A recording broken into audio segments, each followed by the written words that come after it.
Olá pessoal, tudo bom? Meu nome é Leonardo Matiusi, professor de matemática. Você que está se preparando para fazer esta prova, tirar o seu certificado do ensino médio, você encontra aqui essa parceria com a Legião da Boa Vontade, tem ofertado a você para que você se prepare nesse estudo e possa realmente fazer, nesse certificado, nesse exame nacional para certificação de competências de jovens adultos, ou seja, você consiga obter aí o seu certificado e poder ter essa certificação, de conclusão do ensino médio.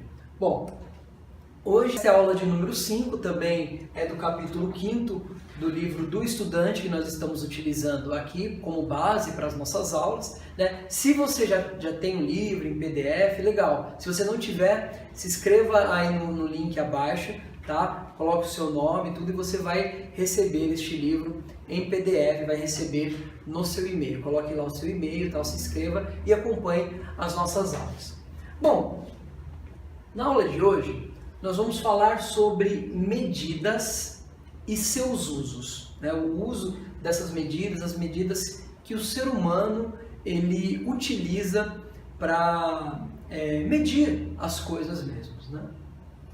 E esta aula ela está nas páginas de 118 a 142 do livro do estudante. Então, se você já tem o livro aí, você pode abrir na página 118, tá? Nós vamos abordar alguns conceitos. Ali no livro você vai ver que exige uma leitura maior, então é legal que você se aprofunde. Mas como a nossa aula aqui, a gente acaba tendo um tempo reduzido, então nós vamos olhar para alguns conceitos importantes, resolver alguns exercícios, mas cabe a você, aí na sua casa, junto com os seus amigos, né, fazer essa buscar este conhecimento também. Lembrando que o conhecimento ele nunca está apenas... Lembrando que o conhecimento ele nunca está apenas numa única fonte. Você pode buscar sim na internet, né, olhar em outros livros também um determinado conteúdo para você ampliar o seu conhecimento sobre este determinado conteúdo. Bom, eu gostaria de lembrar que na aula passada nós deixamos aqui, antes mesmo de falar de medidas, embora este assunto tem tudo a ver com medidas, né, nós deixamos aqui na aula anterior, para que você, na aula 4, se você não assistiu, volta lá, assiste, vê o finalzinho da aula, que nós deixamos aqui para pensar a seguinte questão. Se a soma dos ângulos internos de um triângulo é igual a 180 graus, qual é a soma dos ângulos internos de um quadrilátero? Tá? Então, se a soma, nós vimos, né, na aula anterior, que dado um triângulo qualquer, né, você tem um triângulo, e você tem os ângulos internos desse triângulo, né? Temos o ângulo alfa, o ângulo beta e o ângulo gama, tá? E que a soma desses ângulos, alfa mais beta mais gama, é igual a 180 graus, certo? Nós fizemos essa demonstração e mostramos como isso acontece.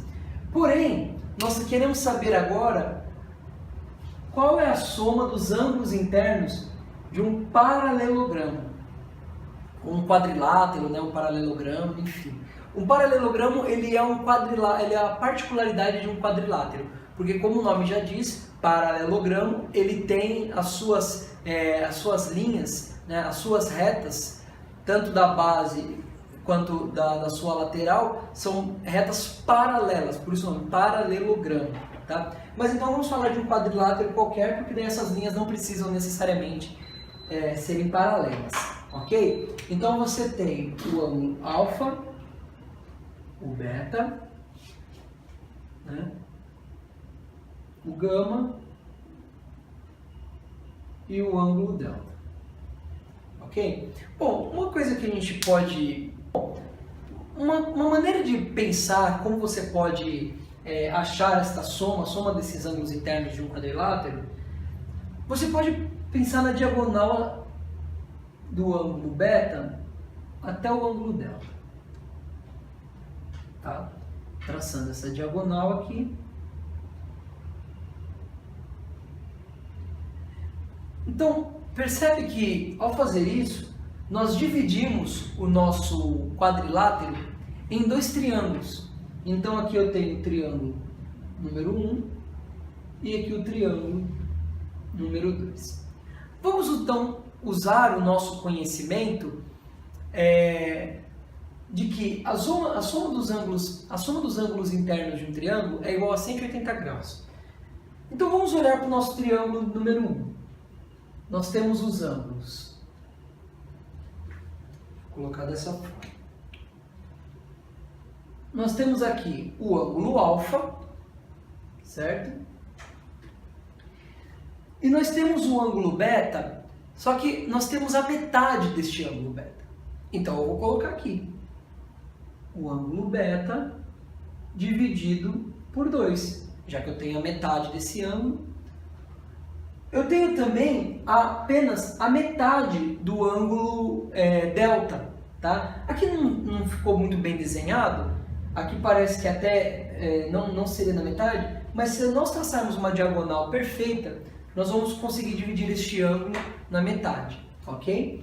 Então aqui eu também tenho o ângulo delta pela metade. E como eu sei que a soma dos ângulos internos de um triângulo é 180 graus, então isto é igual a 180 graus. Vamos para o triângulo número 2.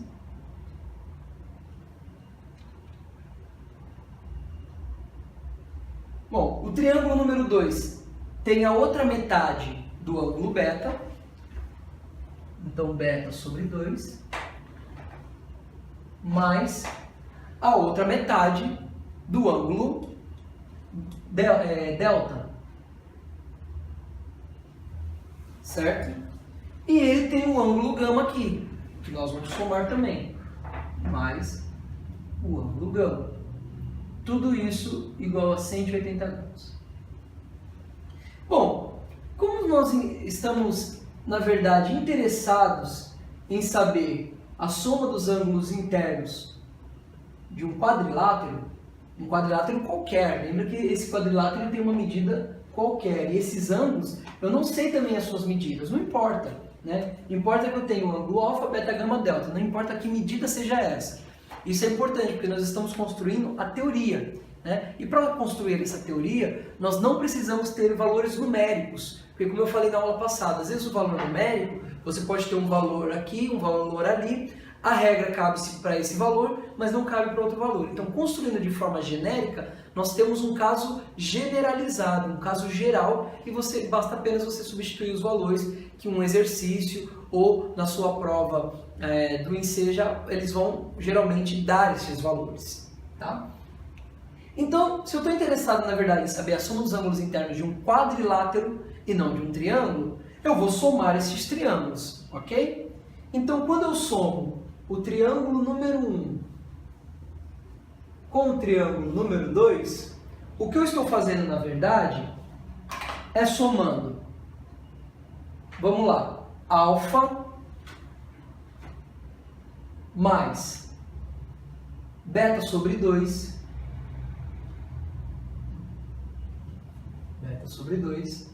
mais beta sobre 2, mais delta sobre 2, mais delta sobre 2 de novo, mais gama. 180 mais 180, que dá 360. Então, tudo isso é igual a 360. Mas presta atenção. Você concorda que se eu pegar a metade de um objeto e somar com a outra metade desse objeto, eu terei este objeto por inteiro? Né? Eu terei toda essa parte do objeto, certo? Então, se eu tenho aqui beta sobre 2, ou seja, a metade do ângulo beta, somado a outra metade do ângulo beta, quem que eu tenho? O próprio beta. Da mesma forma, o ângulo delta. Se eu tenho a metade do ângulo delta somado à outra metade do ângulo delta, eu tenho o próprio ângulo delta. Eu tenho a parte inteira desse ângulo. E somado com o gama. Pronto. Temos aqui a nossa relação. Então a pergunta é, qual é a soma dos ângulos internos de um quadrilátero? Então nós temos até ali alfa mais beta mais gama mais delta. Alfa mais beta mais gama mais delta é igual a 360. Ora, uma outra forma de você pensar, que foi justamente o que nós utilizamos para construir esta argumentação, é que você consegue, dado um quadrilátero de medidas, de formas qualquer que sejam essas medidas, você consegue traçar uma diagonal de um ângulo a outro e dividir este quadrilátero ao meio. E você vai ter, dividindo este quadrilátero ao meio, você vai ter dois triângulos. Só que nós já sabemos que a soma dos ângulos internos de um triângulo é igual a 180. Então, se você tem duas vezes esse triângulo, você sabe que a soma desses ângulos internos é igual a 360 graus. Ok? Então, só para deixar aqui respondido a nossa questão da aula passada, e que é muito importante para que você utilize nos seus exercícios. Ok? Bom, então, vamos avançar na nossa aula de hoje. Medidas e seus usos. Uma coisa importante é que a gente saiba que a humanidade, desde a sua origem, mede as coisas. A gente já nasce praticamente fazendo isso. É que às vezes a gente não percebe, mas faz. Por exemplo, usamos um sentido espacial que todos nós temos para determinar quão perto ou longe estamos de um objeto.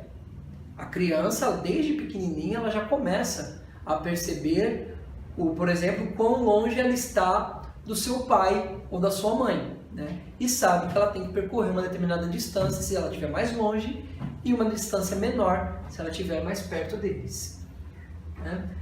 Nós conseguimos determinar quão baixo ou alto estamos em relação ao chão. Então, quando nós subimos num prédio, quando nós estamos no próprio chão mesmo, quando nós subimos em cima de uma mesa, de uma cadeira, de uma escada, a gente consegue determinar isso. Quão pequeno ou grande é um terreno, né? Então você tem uma propriedade, você sabe quão grande e pequena ela é. Ou uma construção, um prédio, ou um vale, ou uma montanha. Enfim, né? E foi por muitos anos que o homem buscou maneiras de padronizar essas medidas. Nós vamos ver aqui diversas formas de se medir as coisas, né?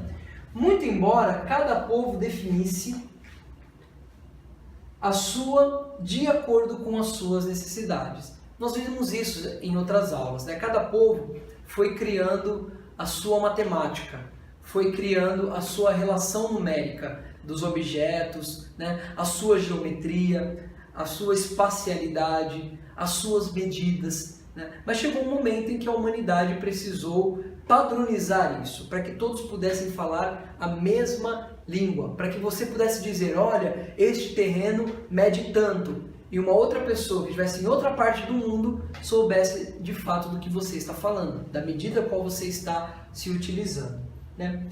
Então, a princípio de tudo, né, muitas dessas medidas eram feitas baseadas em partes do corpo. Lembrem em uma de nossas aulas que você começa talvez de forma mais natural quando você vai contar os objetos, é você olhar para suas mãos, né? Perceber que ela tem 10 dedos, 5 dedos em cada mão. Então, a maneira mais intuitiva que você começa a contar um objeto é assim, 1, 2, 3, 4 e por aí vai. Então, nós utilizamos o nosso próprio corpo para fazer esta contagem. E o ser humano também utilizou-se do próprio corpo para criar essas medidas. Por exemplo, né? Mas aliás, antes de nós falarmos, então, essas várias medidas, o que de fato é uma medida ou uma medição? Ora, medida é uma comparação, tá? Não tem como você falar assim, aquele determinado edifício é alto. Aí eu pergunto para você, é alto em relação a qual edifício? Ou em relação ao quê? Ou em relação a quem?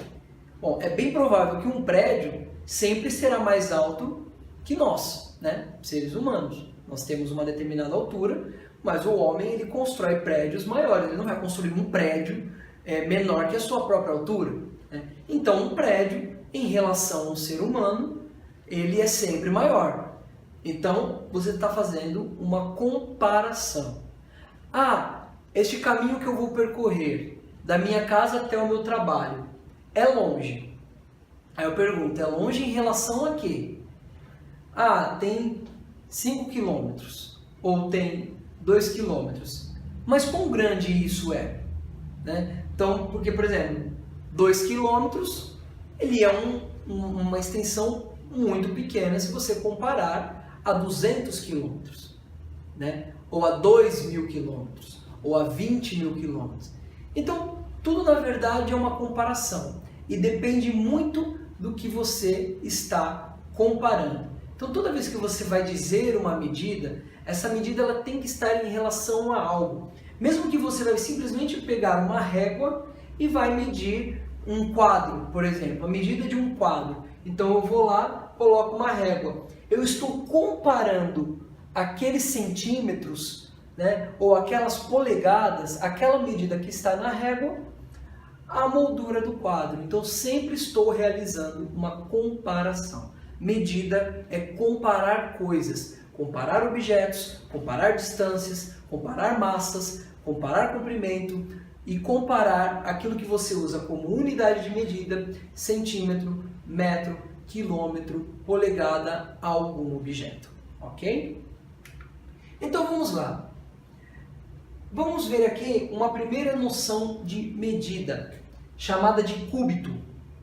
Era uma medida utilizada pelos egípcios há mais de 4.000 anos. Ela consistia na distância do cotovelo, né? A distância do cotovelo, como está no nosso desenho aqui, até a ponta do dedo médio, que é esse dedo maior, até a ponta do dedo médio do faraó. Isso é uma questão importante, porque assim, não é a medida, né, de uma pessoa do povo, né, de um servo, não é a medida de um escravo, era a medida do faraó, porque ele que mandava. Então, ele criava a medida em comparação a alguma parte do seu corpo. E ele estipulava para o seu povo que aquela deveria ser a medida ideal. Então, na antiga civilização egípcia, um cúbito representava a medida do cotovelo até a ponta do dedo médio, do dedo maior, né? Portanto, o dedo médio do faraó, era a medida do faraó. Ah, mas o meu braço, o meu cúbito dá um tamanho diferente. Não importa, era o braço do faraó. Tá? O palmo. O palmo ele é usado até hoje, né, como forma de medida informal. Então, muitas vezes a gente vai medir alguma coisa e a gente fala, ah, tem 2 palmos, tem 3 palmos, 3 palmos e meio, tem 4 palmos, né? E também era utilizado pelos egípcios. Porém, ele não era utilizado o polegar. E a medida era feita com todos os dedos juntos, os 4 dedos juntos, tirando o polegar. Então, era esta medida aqui, ok? E uma relação que se tinha entre o palmo com o cúbito é que o palmo ele representava a 7ª parte do cúbito. Então, se eu quisesse ter a medida do cúbito em palma, eu multiplicava por 7, né? É medido pela distância em linha reta do polegar ao dedo mindinho. Isso é o que nós utilizamos hoje, né? A distância da ponta do polegar até o mindinho, formando uma linha reta. Ok? Então, é uma forma de medida. Jardas. Utilizada principalmente por países de língua inglesa. A jarda corresponde à medida entre o nariz e a ponta do polegar, com o braço esticado. Então, nós temos o desenho aqui de um rei, né? Como eu falei, você usava a medida do corpo do rei, do faraó, do imperador, né? E nunca de ninguém do povo, porque você teria muitas diferenças. Então, precisava ter uma unidade de medida que todos pudessem utilizar de forma a sempre ser a mesma medida. No futebol, é usada pelos juízes para marcar a distância da bola até a barreira. E o juiz ele faz isso contando passos, que é uma medida aproximada de uma jarda, né? Então, quando você vê lá no futebol, ocorre uma falta, o juiz ele coloca a bola, né, onde foi mais ou menos a região da falta, e você percebe que ele começa a contar os passos, né? Essa quantidade de passos até a barreira, cada passo ele está utilizando a medida aproximada da jarda. Bom, mas quanto mede de fato uma jarda? A jarda, ela mede 0,91 metros. É um pouquinho menos de 1 metro, tá? Ou como você quiser, você pode usar como 91 centímetros, que é a mesma coisa. 0,91 metros é igual a 91 centímetros. Ok? Esta é a medida da jarda, que inclusive é utilizado no futebol americano. Polegadas. Usada muito isoladamente no Brasil, né, a polegada possui uma relação com um centímetro, de modo que uma polegada corresponde a 2,54 centímetros. Né? E ela foi criada pelo rei Ricardo I da Inglaterra, novamente, é a medida a parte do corpo de um rei, do imperador. Né? No século XVI, para medidas imperiais. Então, como o desenho mostra, a polegada ela é medida da base aqui, da ponta do dedão até a parte final. Geralmente, em um adulto de tamanho médio, essa polegada dá por volta de 2,54 centímetros. Nós utilizamos muito polegada para fazer, por exemplo, a medida de uma televisão, como esta aqui. E você mede a polegada de uma televisão utilizando suas polegadas e fazendo a diagonal dessa televisão. É uma utilização prática também de uma forma de medida que é a medida em polegadas, que nós também utilizamos até hoje. Né? Veja quantas medidas que nós utilizamos e que na verdade são partes do nosso corpo. Isso é muito interessante, porque é o primeiro contato que o homem ele começa a ter. Ele começa a olhar para o seu corpo e começa a perceber que ele pode comparar, como nós falamos, medida é uma comparação, que ele pode comparar as partes do seu corpo, uma relação da parte do seu corpo com o objeto o qual ele quer medir. Então, por exemplo, se você tem uma televisão, você pode até fazer um teste aí na sua casa, né? Uma televisão de 32 polegadas, uma televisão de 40 polegadas, então você coloca o seu polegar, né? E vai fazendo a contagem, traçando a diagonal da sua televisão. Evidentemente que você vai ter um valor aproximado, né? Porque não dá para a gente ficar fazendo este valor. E, por exemplo, o seu polegar pode ter um tamanho diferente, de 2,54 centímetros. Então vai dar um valor aproximado. Provavelmente uma televisão de 40 polegadas, quando você fizer esta medição, né, traçar a medida desta diagonal, utilizando o seu polegar, dê por volta de 38,5, 39 ou 41, tá? Um valor aproximado. O pé. Bom, como o nome já diz, é a medida do pé. Utilizada principalmente na aviação, um pé corresponde a 30,48 centímetros. Ou seja, se um avião se encontra a 10 mil pés de altitude, nós costumamos ouvir muito isso. Se você estiver numa viagem de avião, ou mesmo se você não costuma viajar de avião, né, ou nunca entrou num avião, você vê em filmes, geralmente eles falando, estamos a 30 mil pés, estamos a 40 mil pés, estamos a 10 mil pés. Então o que representa isso?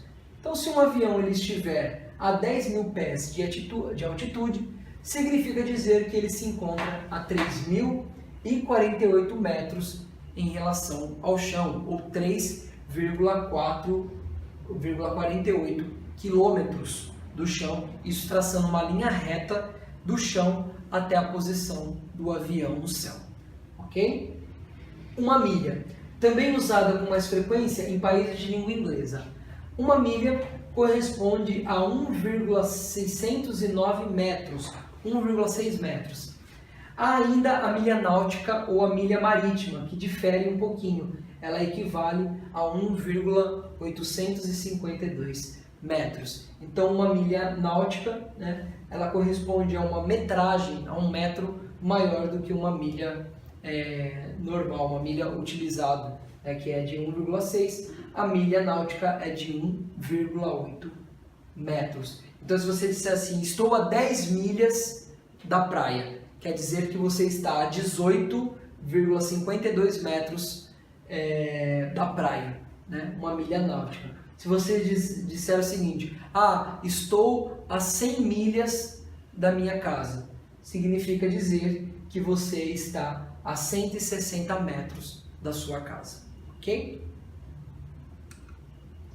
Bom, mas evidentemente que essas várias medidas, né, elas começam a ter um certo desconforto, porque você tem em determinados países que se usa pés, polegadas, milhas, metros, quilômetros. Tá? Então a humanidade resolveu, nesse século, aliás, no século passado, no século XX, ela resolveu criar um sistema internacional de medidas, que é o famoso SI. Tá? Então, aceito praticamente em todos os países do mundo, com exceção dos Estados Unidos, Mianmar e Libéria. O Sistema Internacional de Medida é um sistema que padroniza o uso das medidas de forma universal. Tá? Então, quando você fala assim, 1 quilômetro aqui no Brasil, você está falando do mesmo 1 quilômetro lá na Inglaterra, né? O mesmo 1 quilômetro em algum país do continente africano. É o mesmo 1 quilômetro lá na Rússia, lá na Ásia. Tá? É o mesmo 1 quilômetro na Oceania. Só não é o mesmo quilômetro nos Estados Unidos. Na verdade, quando você disser 1 quilômetro nos Estados Unidos, ele vai pensar na milha. Tá? Ou ele vai pensar no pé. E aí ele vai ter que utilizar um processo de conversão. Nós vamos fazer isso logo mais. Então você tem, por exemplo, na unidade de medida do Sistema Internacional, você pode aí no Google digitar Sistema Internacional de Medida, você vai ter uma tabela muito maior, mas nós vamos utilizar aqui essas tabelas que costumam ser a tabela usual. Então, sendo a grandeza o comprimento, você tem como unidade de medida o metro e você tem como a sigla o M.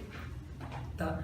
Nós falamos numa de nossas aulas, quando nós falamos sobre regra de 3, né, nós falamos sobre grandezas. Então, a grandeza é aquilo que eu estou medindo. Tá? Novamente eu falo, é a minha comparação. Então, obviamente, se eu estou falando de um peso de um objeto, então um objeto que tenha 20 quilogramas, né, eu estou me referindo ao peso desse objeto. Estou me referindo ao peso. Não estou me referindo ao comprimento do objeto. Ok? Então, o peso é a grandeza. O quilograma é a unidade de medida. Tá? E a sua representação é o kg. Ok? Então, eu tenho superfície. É a área, é a grandeza. A unidade é 1 metro quadrado. A sigla, m elevado ao quadrado, elevado a 2. Ok? Volume, estou me referindo ao metro cúbico. E sua medida é o m com 3, né, elevado à potência, metros cúbicos. Tá? Ângulos são medidos em radianos. Nós estamos utilizando grau. Até o momento nós estamos falando 180 graus, tá? 20 graus, 35 graus. Mas na unidade internacional de medidas é utilizado o radiano. Você quer saber qual que é a relação do radiano com o grau? 180 graus equivale a 1 radiano. Tá? Então, 1 radiano equivale a 180 graus. 360 graus equivale a 2 radianos. Tá? 90 graus equivale a metade de 1 radiano. Certo? Então é isso. Nós podemos também fazer esta comparação. Medida de massa. Quilograma, né? Lembrando que o prefixo quilo o prefixo quilo, que é utilizado aqui, ele significa 1000. Ok? Ele significa 1000. Eu estou subtraindo a informação 1000. Tá? Então, se eu tiver 3.560 gramas, na verdade eu tenho 3,56 quilos, tá? Quilogramas. Eu subtraio essa informação do 1000, 3,56 quilogramas. Mas nós vamos ver essa conversão daqui a pouquinho. Tá? Temos também o tempo, que é medida em segundo, tá? 1 minuto, 60 segundos. Ok? 1 hora, 3.600 segundos. E por aí vai. A corrente elétrica, e o segundo, a unidade, a sua sigla é o S, tá? Um S minúsculo de segundo. A corrente elétrica, o ampere, né? A sua sigla é o A, e a temperatura é medida em Kelvin, e sua sigla na unidade de medida é o K. Aliás, falando em temperatura, vamos então trabalhar com essas conversões. Como que nós podemos então trabalhar com a conversão? Porque, por exemplo, aqui no Brasil, nós não falamos a temperatura está a tantos Kelvin, né? Nós utilizamos o grau Celsius. Nos Estados Unidos, utiliza-se o grau Fahrenheit, tá? Então nós vamos ver como que isso ocorre, para que nós consigamos falar a mesma língua. Porque se um país quer usar uma medida, ele pode usar. Se você está usando a unidade de medida do sistema internacional, você também pode usar. Mas é preciso criar uma comparação. Para que quando eu diga, aqui no Brasil está 20 graus Celsius, eu consiga saber quanto seria relativamente essa temperatura num país em que se utiliza o Kelvin, ou num país que se utiliza o Fahrenheit, ou num país que se utilize de qualquer medida de temperatura. Lembrando que Fahrenheit, Celsius e Kelvin são as mais utilizadas, mas existem outras medidas de temperatura. Se você pesquisar aí no Google, você encontra. Ok? Então vamos lá. Por exemplo, é possível, porém, né, nós estamos falando que existem várias formas de medidas, com relações matemáticas, converter as unidades de medidas correspondentes em cada país para as unidades do Sistema Internacional de Medidas. Então, se o Sistema Internacional de Medidas é a comparação mais universal, utilizada de forma mais universal por todos os países, então eu utilizo do sistema que é utilizado no meu país e comparo com o sistema internacional. Então, pensemos na temperatura. No Brasil, é utilizado o grau Celsius. Okay? Assim, converter uma temperatura que se encontra na escala Kelvin pode ser feita utilizando a relação. Eu vou colocar essa relação aqui, tá? Mas daqui a pouquinho nós vamos ver de onde ela surge. Então eu tenho que a temperatura em Kelvin é igual a temperatura em graus Celsius, mais 273. Mas por que, professor? Nós vamos ver em instantes. Onde a temperatura em Kelvin onde a TK, né, no caso aqui, significa a temperatura em Kelvin, e TC significa a temperatura em graus Celsius. Então, um exemplo aqui. Sendo, pois, a temperatura em graus Celsius de 29 graus, bom, basta nós utilizarmos TK, temperatura em Celsius, 29 graus, mais 273. Então, se eu quero saber em graus Celsius, aliás, em grau Kelvin, quanto seria uma temperatura de 29 graus Celsius, basta somar 29 mais 273, que dá 302 Kelvin. Ok? O contrário também é válido. Se eu tiver uma temperatura TK em graus Kelvin de 383 Kelvin, quanto que ela vai estar em graus Celsius? Bom, utiliza a relação TK igual a TC mais 273. Porém, agora eu tenho a minha temperatura, que é de 383 Kelvin.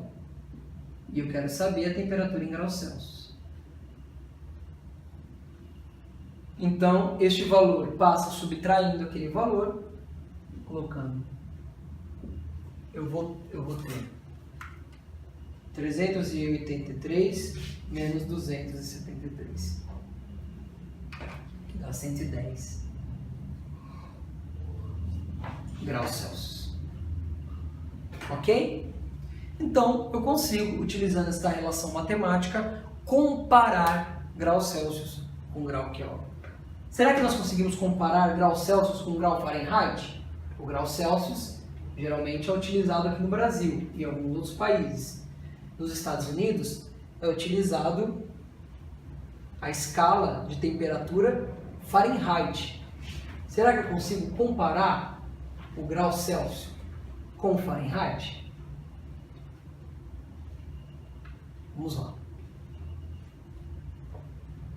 Então, por exemplo, nos Estados Unidos é utilizada a escala Fahrenheit, que marca como ponto de ebulição da água, ou seja, quando a água ferve, o valor de 212 Fahrenheit, graus Fahrenheit.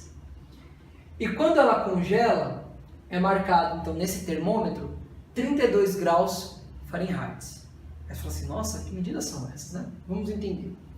Em graus Celsius, a ebulição da água, ou seja, quando ela ferve, é dada pela medida de 100 graus Celsius. Ok? E seu congelamento em 0 graus.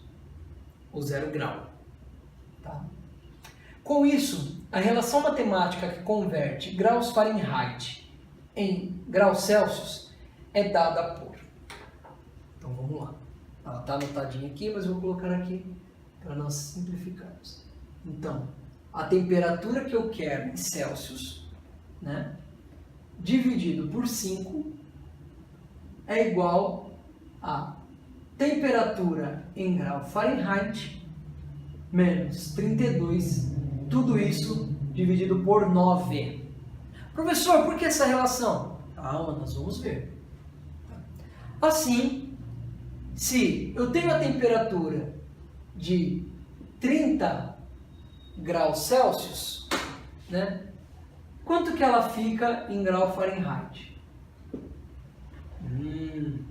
Então, né, o que nós precisamos fazer nesse caso? Basta substituir os valores. Né? No caso, eu tenho só o valor do grau Celsius, né? A temperatura em graus Celsius, que é de 30 graus. Então, onde é o TC aqui, né, vou colocar o 30. Então, eu vou ter 30 dividido por 5 igual a temperatura em Fahrenheit que eu quero achar, menos 32 sobre 9. Ó, 30 dividido por 5 dá 6. Igual a TF menos 32 sobre 9. Vou passar o 9 multiplicando. 9 vezes 6, 54. Igual a temperatura em Fahrenheit menos 32 graus. 32, né? O 32, ele passa somando aqui. Porque se eu quero tirar ele daqui, eu somo 32 e fica menos 32 mais 32. Então ele soma, dá zero. Mas se eu somo um 32 desse lado, eu tenho que fazer do outro lado. Lembra sobre a nossa aula sobre equações? O que eu faço de um lado, eu faço do outro lado. Então eu tenho que TF, vou agora só inverter a ordem aqui, 54 mais 32. E isso dá TF igual a 86 graus Fahrenheit. Ok? Então, se no Brasil faz 30 graus e eu quero saber quão quente ou quão frio, enfim, não sei, é isso nos Estados Unidos, ora, essa temperatura equivale a 86 graus Fahrenheit. É quente, né? É bastante quente aí nos Estados Unidos. É o que equipara-se aos 30 graus Celsius aqui no Brasil. Bom, mas temos aí essa fórmula, uma fórmula que equipara o grau Fahrenheit com o grau Celsius com o grau Kelvin, tá? Com a temperatura em Kelvin.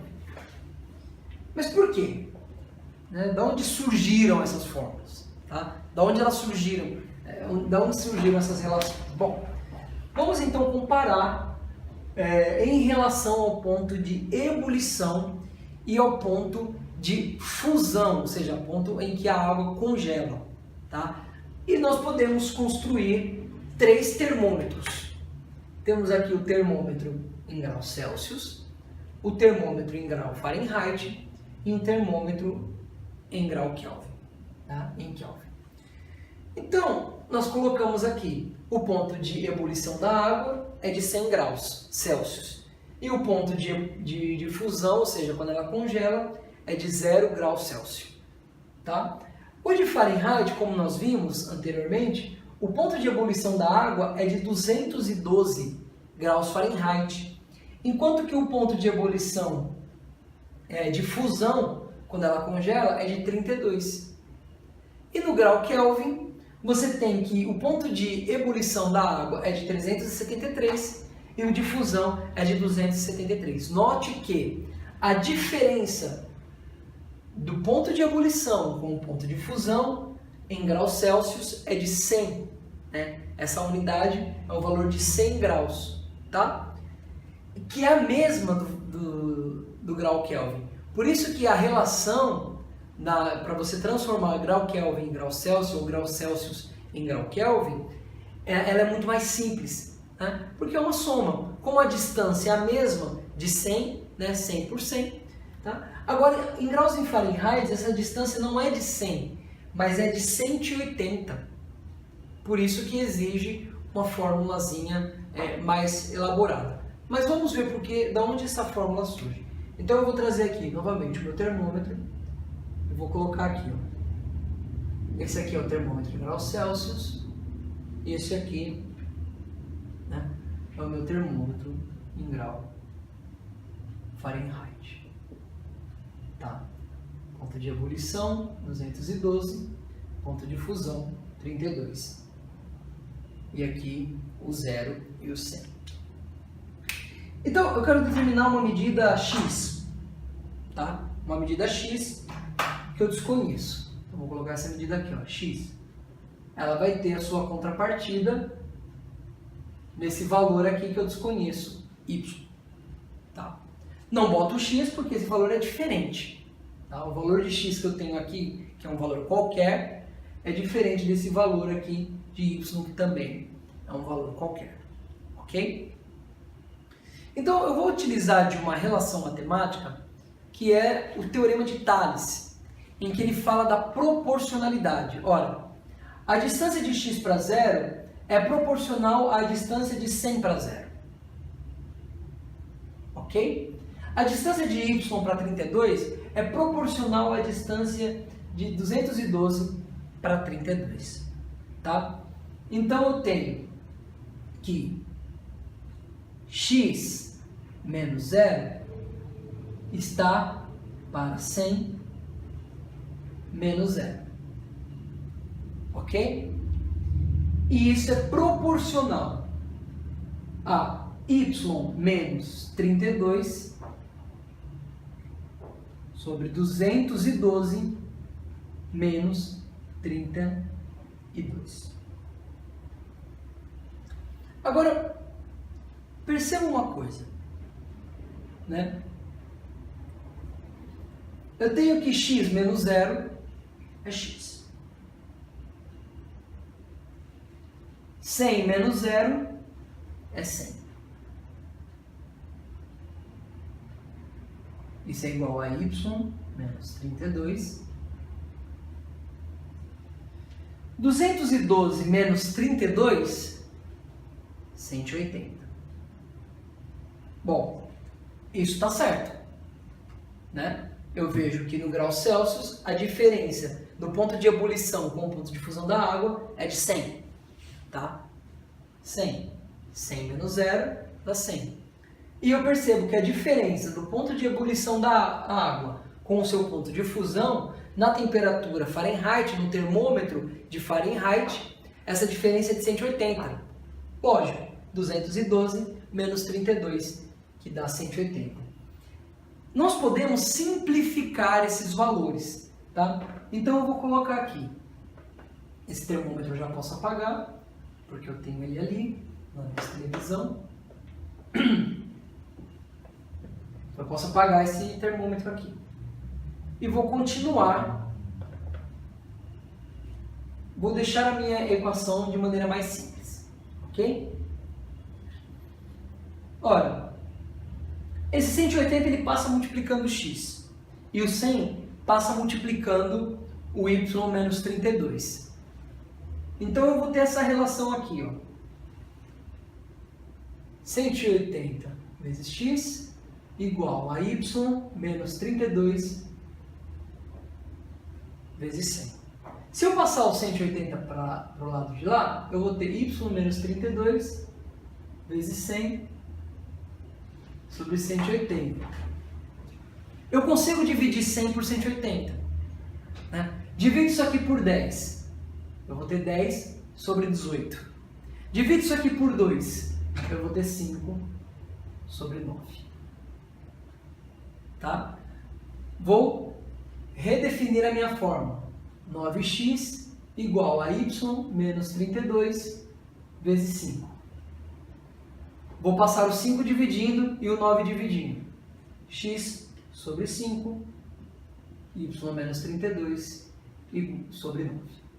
Então é a nossa fórmula aqui. Ok? Então ela não surgiu do nada. Tá? Aqui no caso eu tenho x como a temperatura em graus Celsius e aqui em y eu tenho a temperatura em graus Fahrenheit. Tá? Então esta relação ela não surgiu do nada. Ok? Mas existe uma comparação. Isso é que é interessante. Porque não importa o lugar que você está, não importa se o seu país adote ou não o Sistema Internacional de Medidas, nós utilizamos a matemática para relacionar essas medidas. Seja de qual grandeza for a temperatura, como nós utilizamos aqui, seja a grandeza da massa, do peso, seja a grandeza da distância, ok? Uma grandeza elétrica, medida em ampere, tá? Então, nós podemos relacionar matematicamente estas medidas. E aí nós conseguimos converter, fazer esta conversão. Se você olhar aí na internet, né, buscar assim, conversão de medidas, né, existem até sites que já fazem essa conversão para você. Você consegue encontrar estas relações matemáticas. Esta aqui é uma relação matemática em comparação com a temperatura, tá? A temperatura em graus Celsius, a temperatura em grau Fahrenheit e a temperatura em Kelvin, que são as mais utilizadas no mundo. Você consegue construir estes termômetros. Isso em relação ao ponto de ebulição e ao ponto de fusão da água, ok? Bom, um dos exemplos mais corriqueiros sobre conversão de medidas, né, que nós realizamos o tempo todo, né, é o do sistema monetário. Bom, quando mexe no nosso bolso, aí a gente já fica atento, né? Onde cada país ou união de países adotam para suas economias. Pensemos nas seguintes cotações em relação ao real brasileiro. Então, hoje, sendo dia 2 de abril, essas são as cotações mais recentes. Em relação ao real brasileiro, um dólar australiano equivale a R$ 2,73. Já um peso argentino, pela cotação, equivale a 24 centavos de reais. Né? Um iene, que é a moeda japonesa, ela equivale a 0,03 centavos de real. E um dong vietnamita praticamente equivale a zero, né? 0,0002 reais. Então, nós percebemos assim, claro que cada país tem a sua unidade monetária, passa pelas suas dificuldades econômicas, né? O seu sistema econômico, isso varia de país a país. Não quer dizer que um país é melhor ou pior que o outro. A questão é aquilo que ele adotou como economia, tá? Então a ideia é nós vermos quanto que isso se compara à quantidade de dinheiro do país em que eu estou. Por exemplo, se você está aqui no Brasil e você tem R$500, tá? Vamos trazer aqui um exemplo. Você tem então R$500, tá? Quanto que isso equivale de dólar, em euro, equivale a libra? Bom, basta nós fazermos essa transformação. Se eu tenho um valor real e quero saber em dólar, eu vou dividir este valor. Se eu tenho em dólar e quero em relação ao real, eu vou multiplicar este valor. Se eu tivesse $500, eu multiplicaria por 3,56 e teria o valor em real, já que $1 equivale a R$3,56.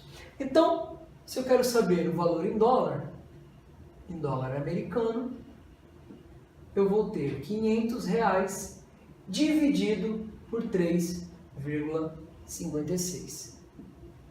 E isso vai dar $140,45, arredondando. Se eu quero saber quanto eu vou ter em euros, né? A moeda da União Europeia, vários países utilizam do euro. Então eu tenho 500 dividido por 4,06, R$4,06. Então 500 dividido por 4,06, eu tenho um valor de €123,15. Note que o valor de euros, eu tenho uma quantidade de euros menor que a quantidade de dólares. Obviamente, isso porque $1 equiparado com o real é de 3,56, enquanto o euro é de 4,06. Eu preciso juntar muito mais reais para se ter €1 do que para se ter $1, né? Por isso que dá essa diferença. Bom, em libras, essa diferença ainda vai ser maior, né? Então eu tenho que R$500, né, dividido por 5,07. Então, em libras, eu tenho apenas 98 libras, né, e 62 centavos de libra, né? Pouco menos de 100 libras. Então, às vezes a diferença, né, realmente do valor em real em relação a outros países. Mas, por exemplo, o dólar australiano não vai estar também uma diferença muito grande. Eu vou ter mais que o dólar americano, evidentemente, porque ele é 2,73. Nós vamos pegar o peso argentino. Então, o peso argentino, ele é 500 dividido por 0,24. Evidentemente que eu vou ter um valor maior. Quer ver? 500 dividido por 0,24, eu vou ter 2.083 pesos argentinos. Então, se eu tiver R$500, eu tenho o equivalente em pesos argentinos de 2.083,33 né, do peso argentino. O iene, se eu pegar aqui o iene, que é a moeda japonesa, eu tenho 500 dividido por 0,03. Isso vai dar quase mais de 15 mil ienes. 0,03. 16.666,67 valor em iene. R$500 equivale a eu ter 16.666,67 centavos de iene, né? Você vê que é muita diferença. E o dong vietnamita? Mais ainda, né? Dong vietnamita. Então eu tenho 500 dividido por 0,0002. Esse número evidentemente vai ficar muito maior. Então 500 dividido por 0,0002, 2.500.000 dong's vietnamitas.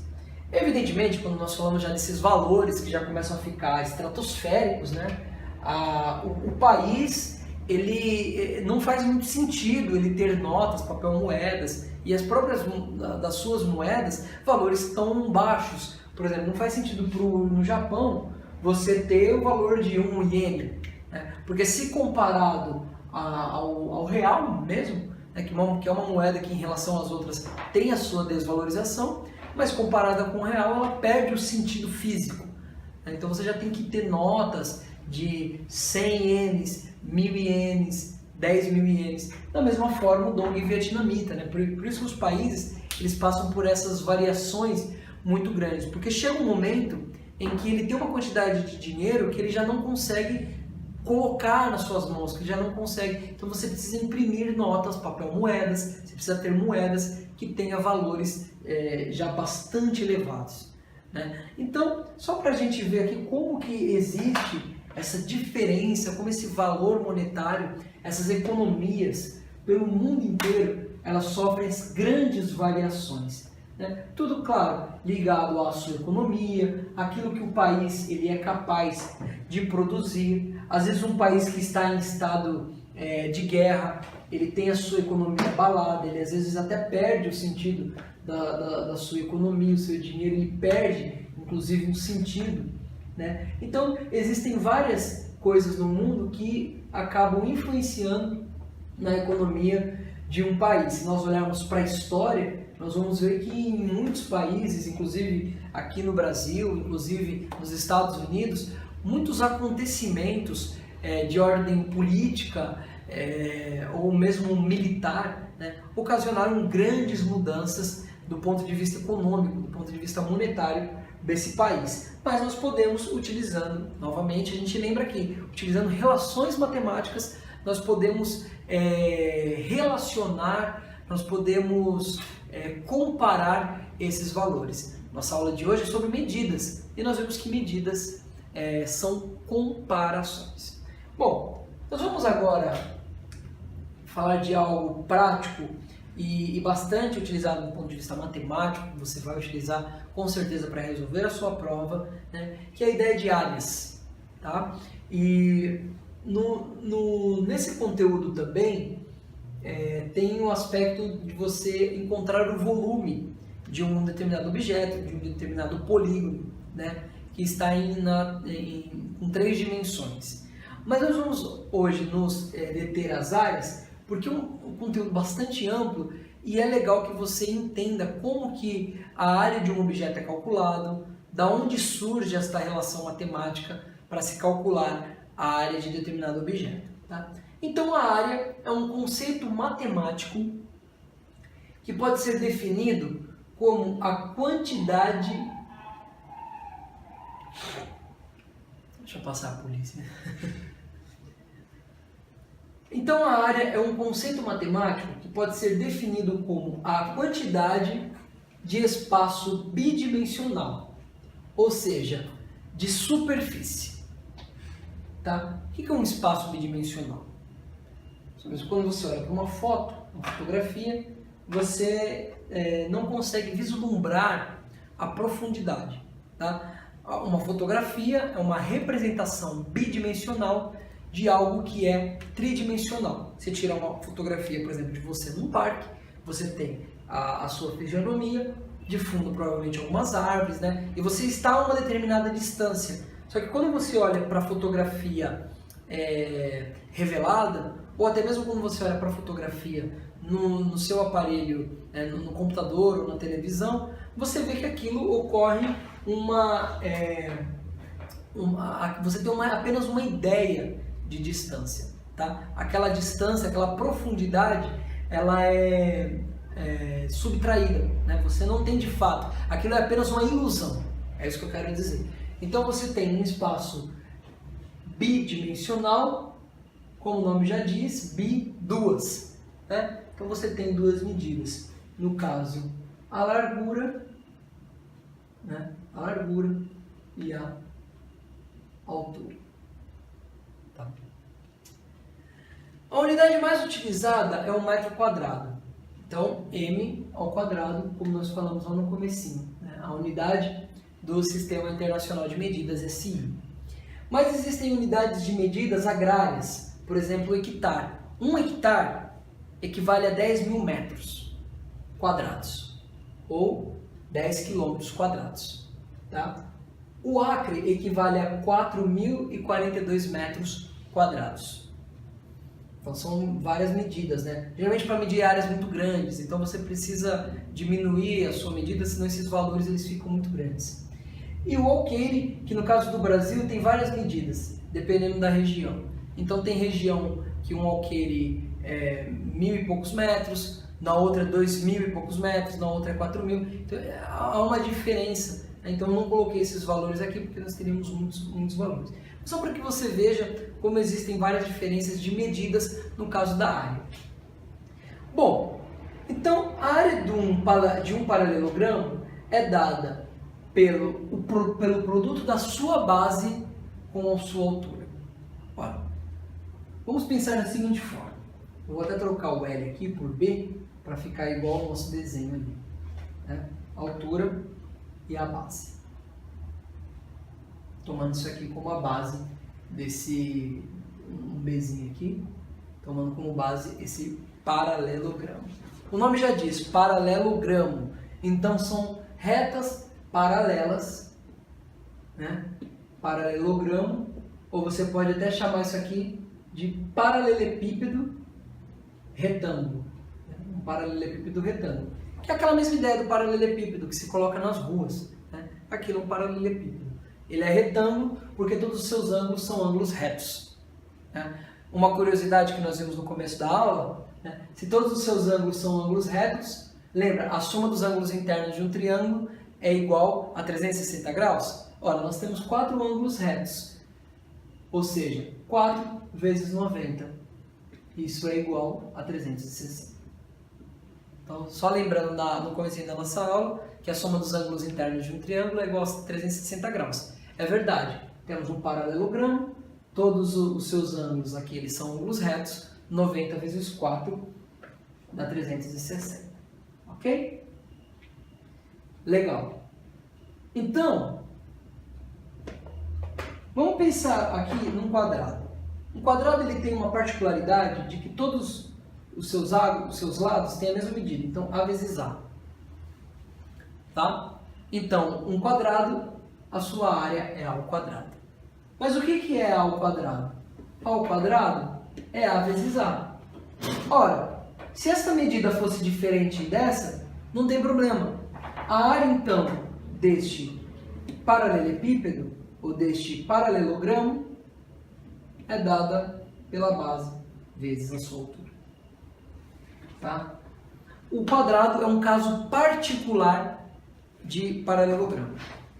Tá? Então, nós podemos dizer que todo quadrado é um paralelogramo, mas nem todo paralelogramo é um quadrado. Tá? Então, existe aí uma diferença. Um caso particular do paralelogramo é o quadrado, que tem como uma particularidade que os seus lados são iguais. Né? Então, nós temos esse quadrado de lado A, então a sua área é A ao quadrado. E A ao quadrado nada mais é que A vezes A. Então, um paralelogramo qualquer, de base desconhecida e de altura desconhecida, a sua área é base vezes a altura. Ok? Um outro jeito de você ver isso, de forma bem simples, é você dividir um paralelogramo em unidades unitárias, né? Em unidades. Então, vou dar um exemplo aqui. Eu vou dizer que esse quadradinho, ele equivale a este quadradinho aqui, ele equivale a uma unidade de área. Como é a unidade de área, pode ser metro, pode ser quilômetro, pode ser centímetro, não importa, tá? Unidade de área. Então, dado este paralelogramo, este retângulo, este paralelepípedo, seja o que você quiser chamar, né? Eu vou colocar uma quantidade desses quadradinhos aqui dentro. Então, eu vou ter isso aqui, por exemplo. Tentando deixar mais ou menos o tamanho do nosso quadradinho aqui. Não vai ficar muito igual, mas é só para você ter uma ideia. Ok?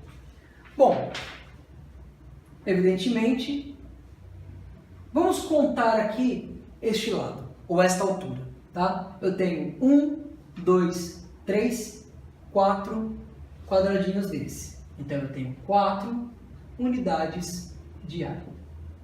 4 unidades de área. Vamos contar aqui. 1, 2, 3, 4, 5. Então, eu tenho 5 unidades de área. Porque eu tenho 5 quadradinhos fazendo a extensão deste lado. Bom, eu acabei de ver que a área do meu paralelogramo é base vezes altura. Então, a área do meu paralelogramo é igual à base. Qual que é a base? 5 unidades de área. Qual que é a altura? 4 unidades de área. Então, eu tenho que a área deste paralelogramo é de 20 unidades de área. Vamos ver se é verdade?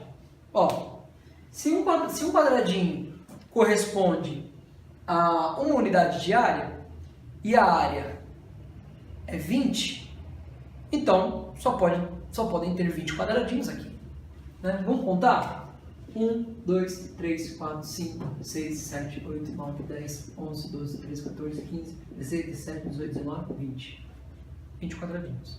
Né? Então é uma maneira também de você observar quanto se mede a área de um paralelogramo qualquer.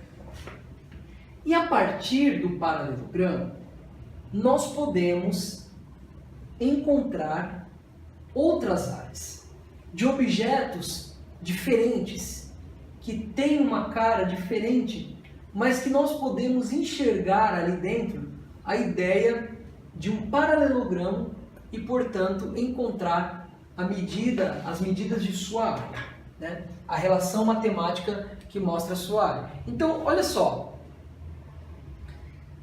Quanto ficaria, então, a área de um triângulo? Vamos pensar assim, da seguinte forma. Eu tenho aqui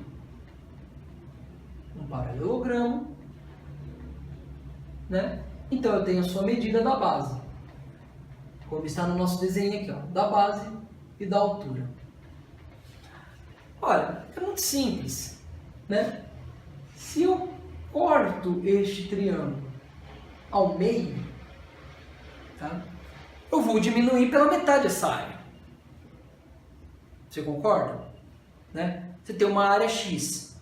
Se eu, de um paralelogramo, né? Se eu cortar este paralelogramo em sua diagonal exatamente no meio, você concorda que eu vou ter a metade dessa área? Só que neste momento, o que eu fiz? Se não transformar esta parte que eu cortei em um triângulo, como está no nosso desenho aqui. Então eu pego toda essa parte aqui e vou redesenhar aqui, do jeito que eu quiser. Posso desenhar assim, ó. Não importa.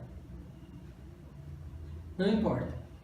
Posso desenhar assim. Então eu vou ter aqui a altura do triângulo e eu vou ter aqui a sua base. Mas como esse triângulo ele tem metade da área deste paralelogramo, eu só posso concluir que a área do triângulo é a área E. Deixa eu voltar.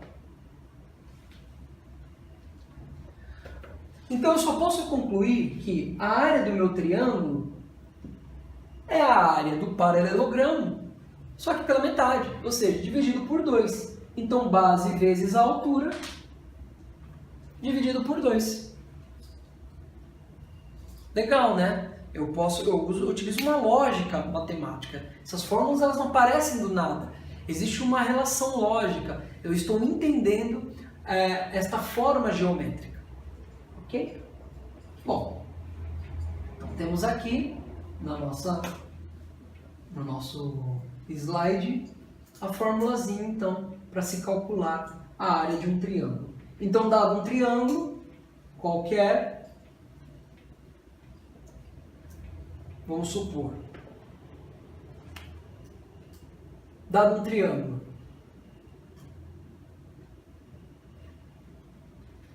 de base, a base pode estar aqui, de base 4,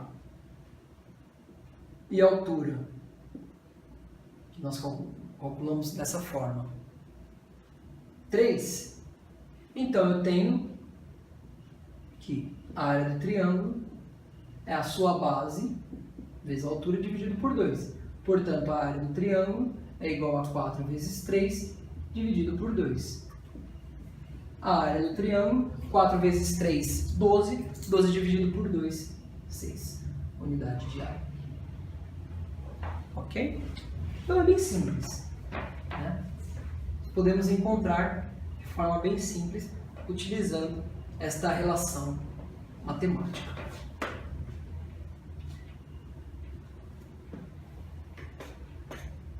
E como fica, se eu pegar um paralelogramo e deitá-lo, transformá-lo num objeto assim?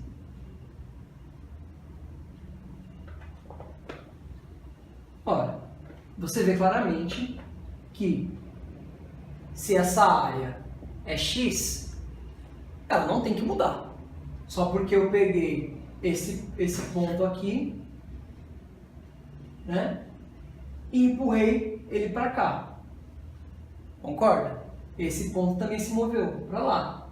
Não tem por que essa área mudar, né? Lembra que a área é uma região no espaço bidimensional? Então essa região ela não se transforma, ela não se modifica porque eu simplesmente peguei esse ponto e arrastei ele para cá. Eu mantive a base aqui, peguei esse ponto e puxei para lá. Ele não vai mudar. Um exemplo disso é que você tem lá então,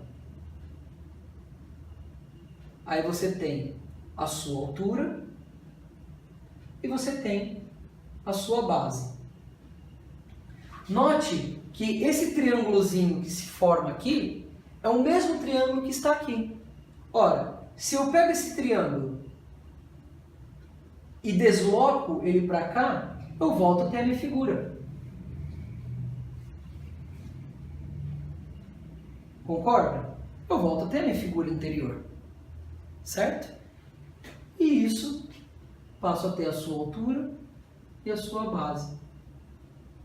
Né? Então, a área aqui de novo do paralelogramo é base vezes a altura. Só que é um paralelogramo um pouquinho diferente. Ele está deitadinho. Né? Ele sofreu aí uma ação, os seus pontos eles se modificaram.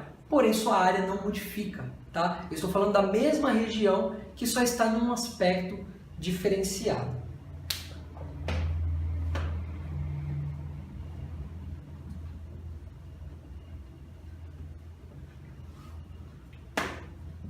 Vejamos outros objetos. E como que fica a relação da sua área.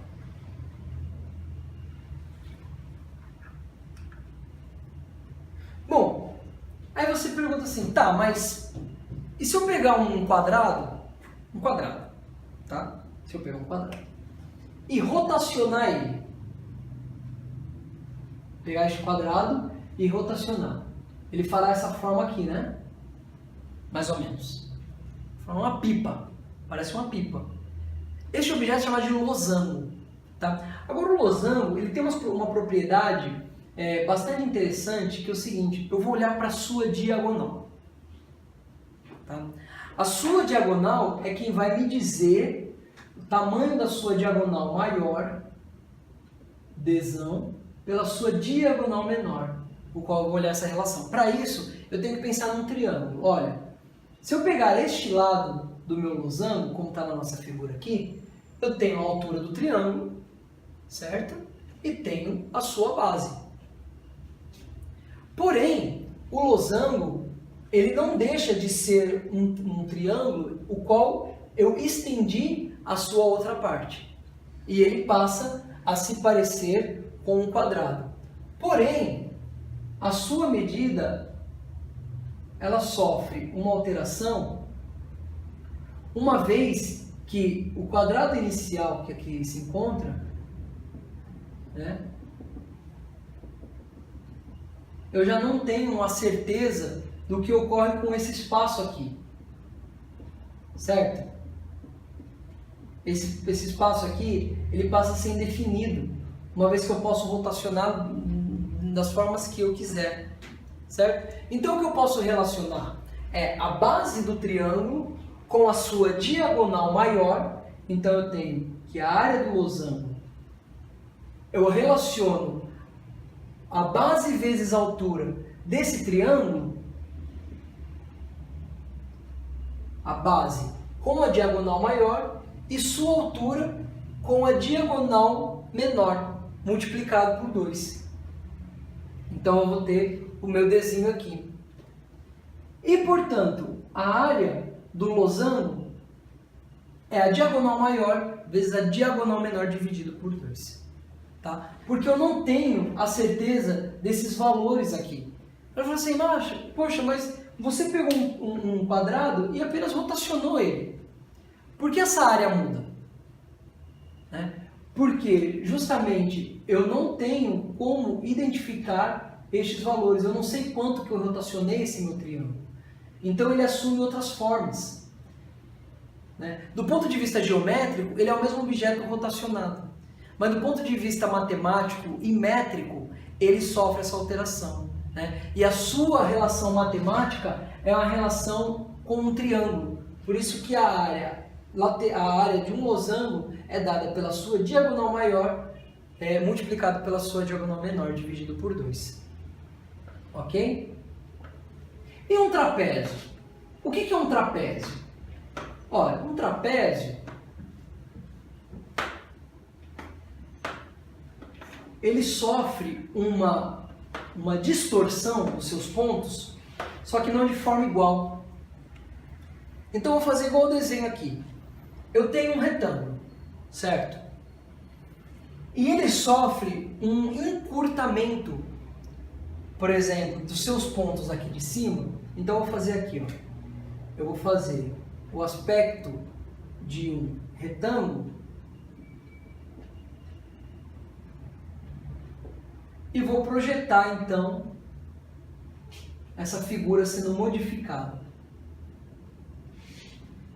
para o trapézio, certo? Então, este ponto aqui, que era de um retângulo, ele veio para cá. Ele veio para cá. E este ponto aqui, ele veio para cá. Note que essa forma foi mudada. Não permanece a mesma. A sua área não é a mesma. Tá? Mas vamos entender uma coisa.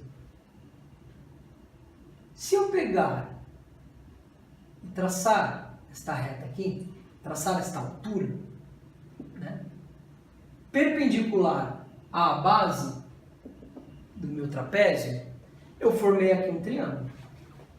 Certo? Se eu deslocar este triângulo para cá, veja que o formato dele está aqui, ó. Eu volto a ter novamente o aspecto da minha base, do meu retângulo, tá? Que foi a base inicial, o meu...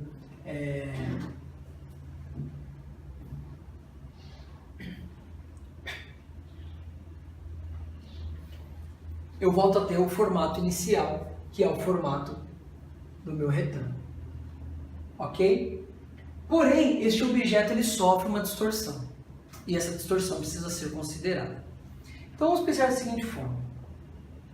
Tá? Eu tenho aqui o meu trapézio.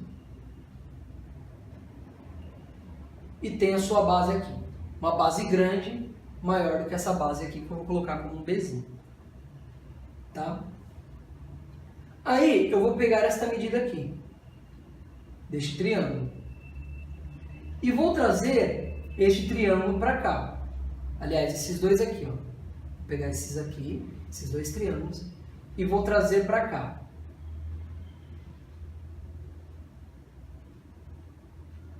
Certo?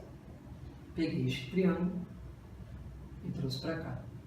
Então, não dá para simplesmente eu dizer que a medida desta área dá-se apenas por esse triângulo, ou dá-se apenas por esse quadrado que se formou aqui dentro, mas sim da soma desses dois objetos. Tá? Então, eu tenho que a área deste retângulo que se formou aqui é base vezes altura. Então, aqui é minha altura H. E essa altura está aqui também.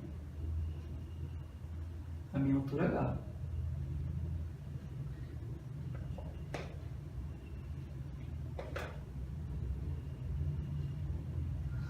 Certo? Tudo isso é a minha base. Porém, isso aqui é uma outra base, que eu vou chamar de B'. Certo? Ora, se eu vou ficar com esta base, ela passa a ser a mesma que esta. Então, eu vou transformar este B num B'zinho. Certo?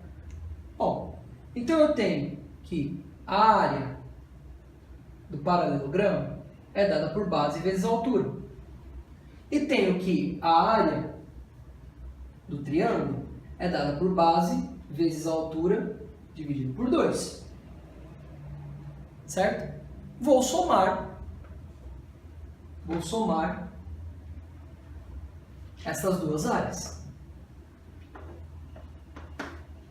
Como eu disse, uma vez que eu pego este triângulo aqui, eu estou acrescentando ele aqui. Ok? Então, eu vou somar a área do triângulo com a área deste paralelogramo que se formou aqui neste centro. Mas você quer passar por aqui? Passa aqui. Ah, tá.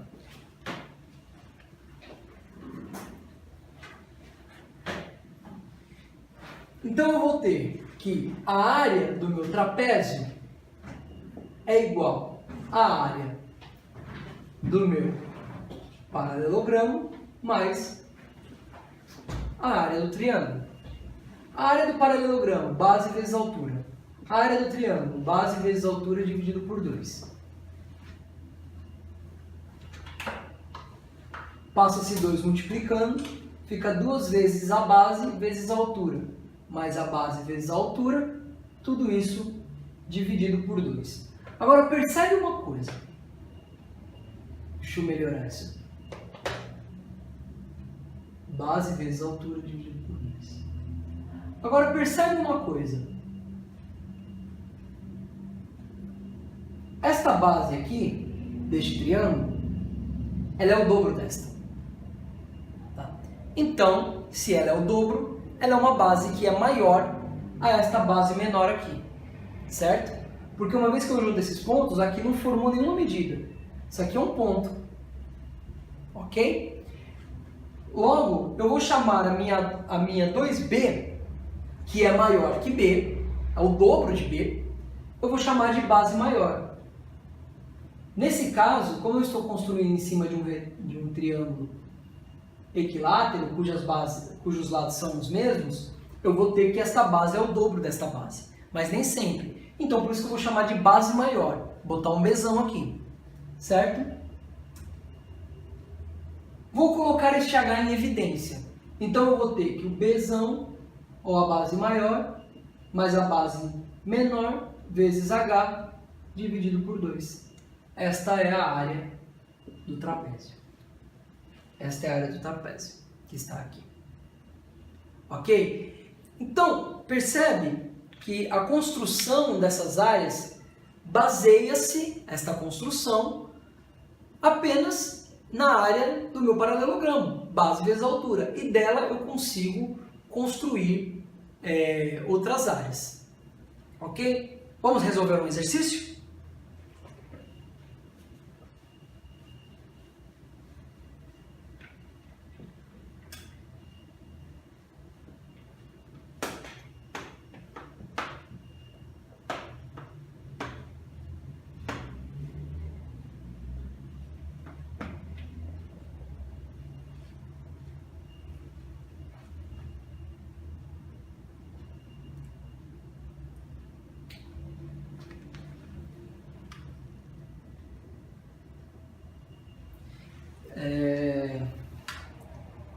Então, Rodolfo, você que vai editar aí, eu pulei a parte do círculo, tá? Porque senão a aula ia ficar muito grande. Então, eu vou direto pro exercício, ok? Bom, vamos resolver o exercício?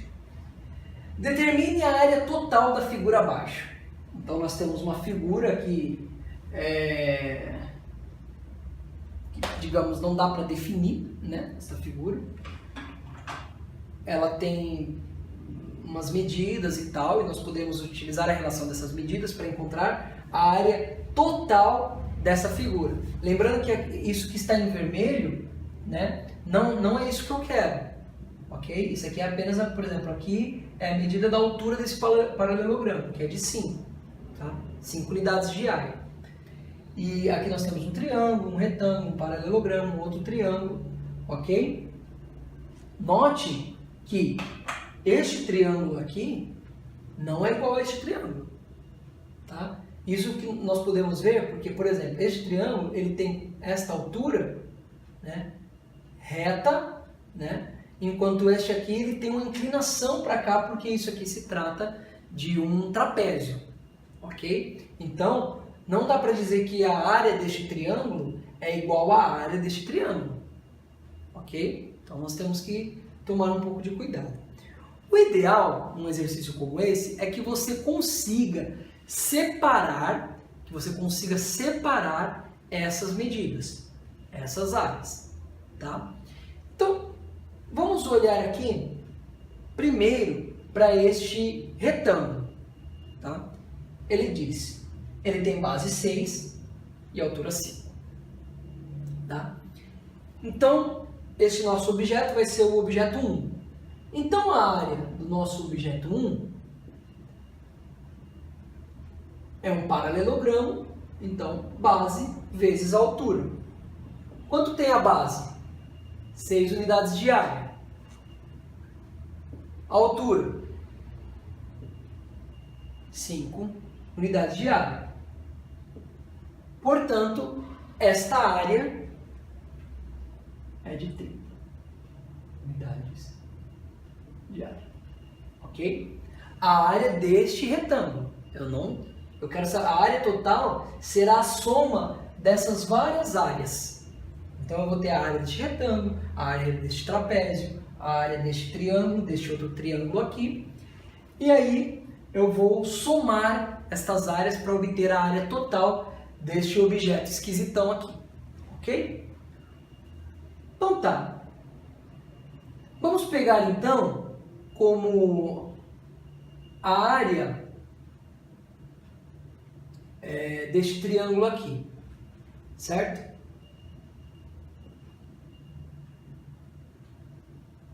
A área 2 será dada por este triângulo aqui. Olha, este triângulo ele tem uma altura de 5, certo? E a sua altura é a mesma, né? E a sua base tem um valor de 4. Logo, a área do triângulo é dada por base vezes a altura, dividido por 2. Então, a sua base, 4, vezes a sua altura, 5, dividido por 2. 4 vezes 5 dá 20, dividido por 2, 10 unidades de área. Ok? 10 unidades de área. Porque ele compartilha da mesma altura desse retângulo, embora a sua base seja 4. Ok? Vamos olhar para o nosso trapézio, que vai ser a nossa área 3, o nosso trapézio. Como que é feita a medida da área? Como que é calculada a área do trapézio? Base maior mais base menor vezes a altura dividido por 2. Quem é a base maior? 6. O trapézio ele está de ponta cabeça, né? Está invertido. Qual que é a base maior? 6. Qual que é a base menor? 2. Quanto que é a altura? 5. É a mesma altura desse retângulo. Então veja que esses objetos eles apresentam unidades simétricas. A altura é 5. Tudo isso dividido por 2. Bom, então, a área do meu trapézio, ou seja, da minha figura 3, é 6 mais 2, que é igual a 8, 8 vezes 5, que é igual a 40, e, portanto, a área é 40 dividido por 2, que é igual a 20. 20 unidades de área. Ok? Bom, vamos olhar para o nosso próximo triângulo. Como esta medida não tem a mesma altura, né, mas é dada aqui. A sua altura mede 6. Né, a altura desse triângulo mede 6. E sua base, 8. Então, a área da nossa figura 4, que também é um triângulo, como que é a medida, como que é dada a fórmula para se calcular a área do triângulo? Base vezes a altura dividido por 2. A base é 8. A altura é 6. Dividido por 2. 8 vezes 6, 48. Dividido por 2, 24. 24 unidade de área.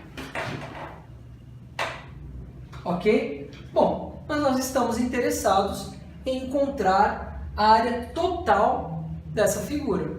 Basta nós somarmos essas áreas. Então, a área total é a soma dessas áreas. Então, a área do primeiro objeto, paralelogramo, 30.